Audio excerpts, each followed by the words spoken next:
Petaling street কুয়ালালামপুরের অন্যতম প্রাচীন ঐতিহাসিক এলাকা, যেটি চায়না টাউন হিসেবে বেশ সুপরিচিত।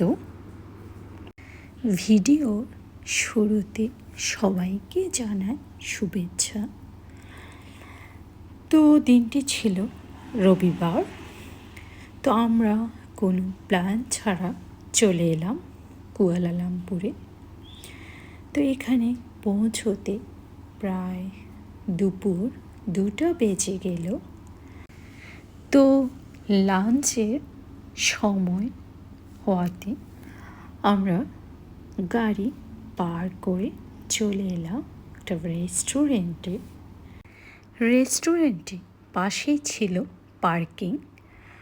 তো আমরা গাড়ি পার্ক করে চলে এলাম মালয় নিওনিয়া হাউস এর রেস্টুরেন্টে। তো ওখানে কিছু মালয় খাবার অর্ডার করেছিলাম। খাবারগুলো ছিল বেশ সুস্বাদু। তো খাবার শেষে আমরা হাঁটতে হাঁটতে চলে এলাম পেটালিং স্ট্রিটে। পেটালিং স্ট্রিটে প্রচুর লোকজনের ভিড়। এটি একটি ব্যস্ততম এলাকা। এখানে মূলত রয়েছে বার্গেন শপ।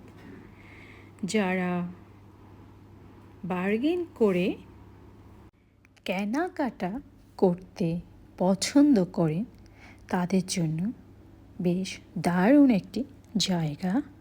সারি সারি দোকানগুলোতে শোভা পাচ্ছে প্রচুর ব্যাগের রেপ্লিকা, অসংখ্য গিফট সামগ্রী, ঘড়ি, জুতো এবং বিভিন্ন রকমের পোশাক।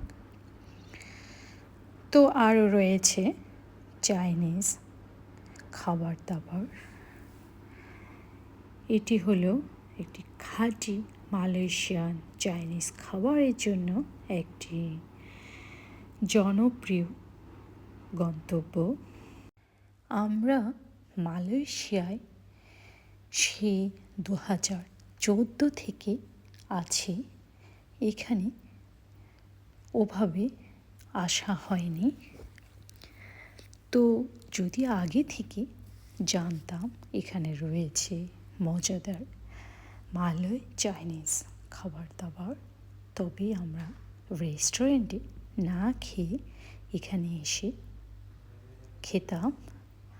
তো আশা করি অন্য সময় গেলে আমরা ওটা টেস্ট করব। তো ওখানে হাঁটতে হাঁটতে বিভিন্ন কয়েকটা অলিগলিতে ঘুরতে ঘুরতে একটু ক্লান্তিবোধ হবে না। গলির দেওয়ালে এত সুন্দর শিল্পকর্ম ফুটে উঠেছে যেগুলো দেখে থাকতে ইচ্ছে করে। তো ভিউয়ার্স, আপনারা পুরো ভিডিওটি দেখুন। আশা করি আপনাদের এই পেটালিং স্ট্রিটের এই ভিডিওটি খুব ভালো লাগবে। তো চলুন তাহলে